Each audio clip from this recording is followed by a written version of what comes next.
Okay, I am the Reverend Point Blank, and this is the recap of Preachers of LA Season 2, Episode 3. This episode is entitled Fallen Angels, and how appropriate is it? I'm going to start by reading a verse from Lamentations, chapter 5.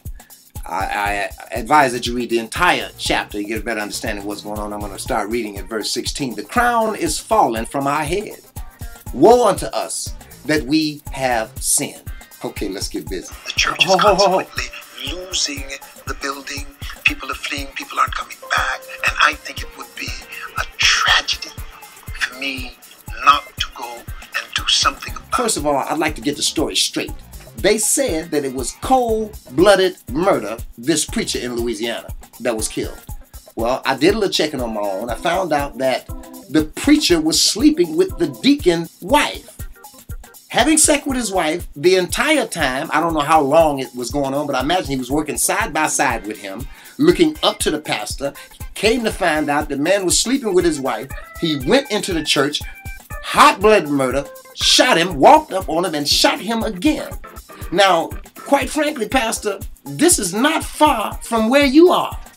You got a woman you're sleeping with. We don't know if she's just your friend or what, but we know you didn't say you wasn't sleeping with her. So who else are you sleeping with? And quite frankly, you are the pastor. These people are looking up to you. You see what happened? They were at 200 strong. Then the membership dwindled down to 15 or 16 members. And then you show up, and all of a sudden they got a house full of people. What does that tell you about people needing the hunger of God? And then you step in this position and you're not right in your position as a man of God. All these people are looking up to you. And honestly, if you were my pastor, I would have had nothing else to do with you. Because your example as a pastor is rude, outlandish, and is bogus. You understand what I'm saying? It's just If bogus. I'm going to get counseling, I'm going to get counseling from somebody that is professional outside of listen to this. church. Because I know all the biblical standards of how a household should be ran. But that didn't help me in my first marriage. I ain't mad at you. Because if I had church folk acting like y'all to counsel me, I wouldn't want to have nothing to do with them either. I would seek outside help. You're absolutely right about that. Yo, and Deacon, the thing that really trips me out about you, you can make a statement like, you want to do counseling, but you don't want to do it with church folk. It didn't work out the first time for you. Well, it didn't work out because life does that. You learn from your mistakes. Why would you not want the guidance and the counsel of God? Why would you not want the biblical principle foundation, which you say you already know? And if you already know that, then why would you need it again? What is the problem with the marriage that you need counseling? I mean, the woman wants you to be home, take care of the kids a little bit more.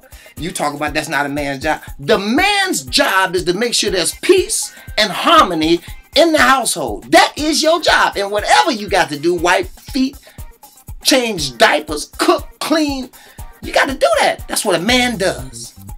You in charge. You're a king. Now, if you got a kingdom, that means that you're going to run it. Everything, if need be. Your woman is bearing children. To this pastor, I'm getting a little bit tired of your conversation about your integrity. I said this before, and I'm saying it again. You knew the man had a baby outside of wedlock when you agreed to marry them with the baby in the womb. What's the problem? First of all, he is not responsible for your integrity. And secondly, as a pastor, you should have sat down and had a counseling session with him regarding the baby in the womb. You should have had a counseling session with him regarding the baby out of wedlock before you decided you was going to marry him, even though you knew it. Come on, this is a bunch of hogwash. This is a game. And this whole thing looks like a circus. This has no implications of the power of what God should be doing, but it has every sign of what a preacher shouldn't be doing. And my closing statement is, it's a sad thing to be with someone when the right person comes along. I'm the Reverend Point Blank. Have a good day.